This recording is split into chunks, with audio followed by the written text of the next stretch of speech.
Glória a Deus. Cumprimento a todos com a paz do Senhor. Quero, nesse momento, irmãos, louvar ao Senhor por esta rica oportunidade de nós estarmos aqui para transmitir a você, meu irmão, que está na sua casa, no conforto do seu lar. Eu quero transmitir uma palavra de Deus que venha trazer a você a segurança de que o Senhor, Ele nos orienta pelo caminho que nós devemos andar. O nosso Deus, Ele sempre nos momentos difíceis, Ele se apresentou ao seu povo e nunca deixou o seu povo perecer. Então eu creio que Deus está trabalhando ao nosso favor, que o Senhor está guardando o seu povo. Nós sabemos que estamos enfrentando uma pandemia, mas o nosso Deus é sabedor de todas as coisas. Nós não podemos perder a nossa fé, nós temos que continuar servindo ao Senhor. Quero pedir que você abra a sua Bíblia nos Salmos de número 1, Salmos de número 1, versículo 1.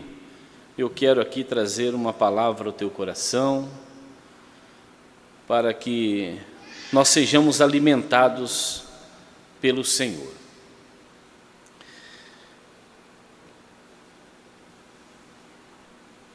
Diz assim: bem-aventurado o homem que não anda segundo o conselho dos ímpios, nem se detém no caminho dos pecadores, nem se assenta na roda dos escarnecedores, ou na roda dos pecadores.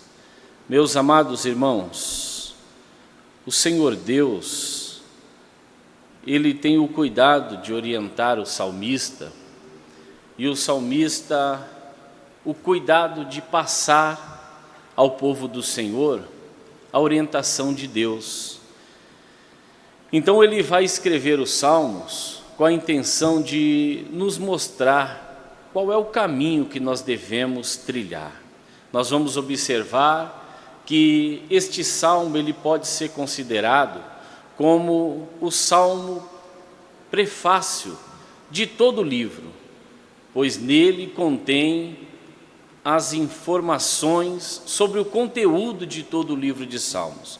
É o desejo do salmista nos ensinar sobre o caminho que leva à bem-aventurança e nos alertar sobre a destruição certa, destinada aos pecadores.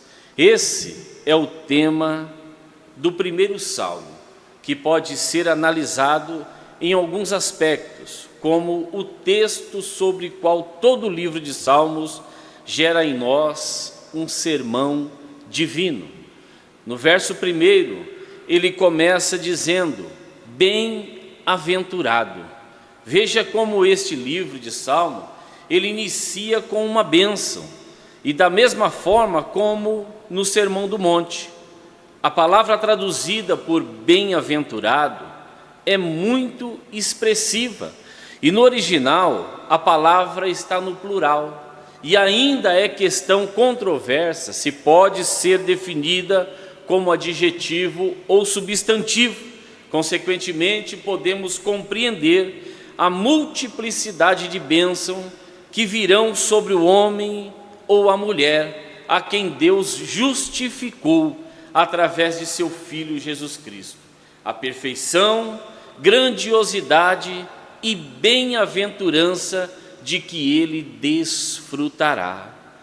O primeiro livro, ou melhor, o primeiro versículo, ele vem dizendo: bem-aventurado o homem que não anda segundo o conselho dos ímpios. Porque este homem, ele é bem-aventurado, ele é feliz, porque ele recebe conselhos mais sábios e caminha nos caminhos, nos mandamentos do Senhor, o seu Deus. Para este homem, o caminho de misericórdia são as trajetórias de paz e satisfação. Os seus passos são ordenados pela palavra de Deus, e não pelos conselhos ardilosos, e não pelos conselhos perversos do homem carnal. Quando isso acontece, é um rico sinal da graça interior, quando a caminhada externa ela é transformada e quando a impiedade é lançada para longe de nossas ações. Aí o salmista, ele vai começando a acrescentar qualidade para poder falar deste homem que teme ao Senhor. Além dele dizer, bem-aventurado o homem que não anda segundo o conselho dos ímpios, ele diz, não se detém no caminho dos pecadores. O pecador, ele tem modos específicos de transgressão. Um é bêbado, outro desonesto, outro impuro. Há muitos homens gananciosos que abominam a embriaguez, muitos bêbados que abominam a ganância, mas cada um tem o pecado que facilmente lhe atinge. Portanto, o profeta diz, deixe o perverso o seu caminho. Bem-aventurado é aquele que não se coloca no caminho de tal homem.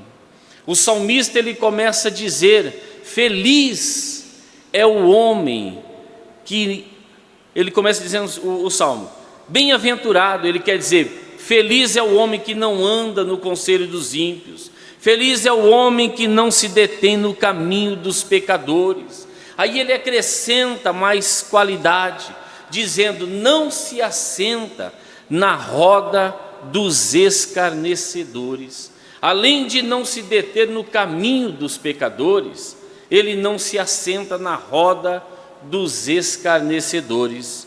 Portanto, qual é a nossa posição? Deixemos que os outros zombem do pecado, deixemos que os outros zombem da eternidade, do inferno, do céu e do Deus eterno.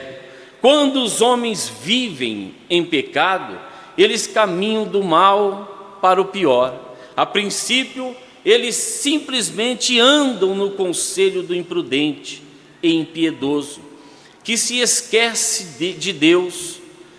O mal, na verdade, trata-se antes de uma prática e não de um hábito, mas quando ele é feito com frequência, acabam se habituando com o mal e se colocam no caminho dos pecadores declarados, que deliberadamente violam os mandamentos de Deus e, se deixados sem intervenção, dão um passo a mais e se tornam mestres degradantes, tentando os outros seres humanos e, portanto, assentam-se na roda dos escarnecedores. O Senhor Deus, Ele inspira pelo seu Espírito Santo o salmista Davi a nos mostrar um caminho, a qual Paulo chama de caminho mais excelente. É o caminho digno daqueles que vão morar no céu. Ele não se assenta na roda dos escarnecedores, ele não se aquece no fogo daqueles que estão planejando a morte de Cristo, como foi quando Pedro, ele negou o Senhor. Ele se aquentou com aqueles que estavam planejando crucificar a Cristo. E quando nós nos assentamos na roda dos escarnecedores, nós estamos desagradando a Deus, nós estamos entristecendo o Espírito do Senhor, porque o Senhor nos orienta a não se assentar na roda dos escarnecedores. Eles estão diplomados em vícios e, como verdadeiros doutores em perdição, são instituídos e admirados por outros como mestres em Belial. Há pessoas que são perversas, eles gostam de contar anedotas que venham a difamar a santidade do Senhor. Não é um local para nós estarmos, não é uma roda onde nós podemos nos ajuntar. O Senhor tem preparado um lugar melhor para nós, junto com seu povo, porque isso mostra a mistura, e a mistura sempre se mostrou fatal ao povo do Senhor.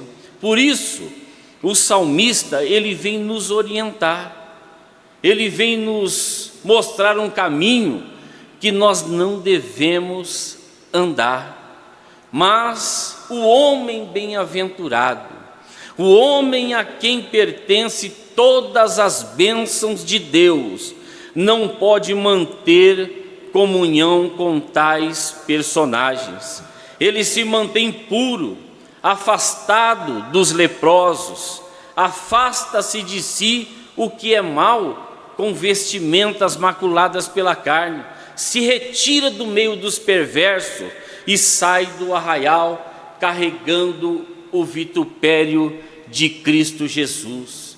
Nós não devemos sumir para nunca mais aparecer aos pecadores. Não é isso que o salmista está orientando, até porque para eles conhecerem a verdade, nós precisamos mostrar a verdade para eles, nós precisamos levar o bom nome de Cristo a eles. Mas o que eu não posso é fazer parte dessas reuniões de pessoas ímpias que gostam de escarnecer do bom nome de Cristo Jesus.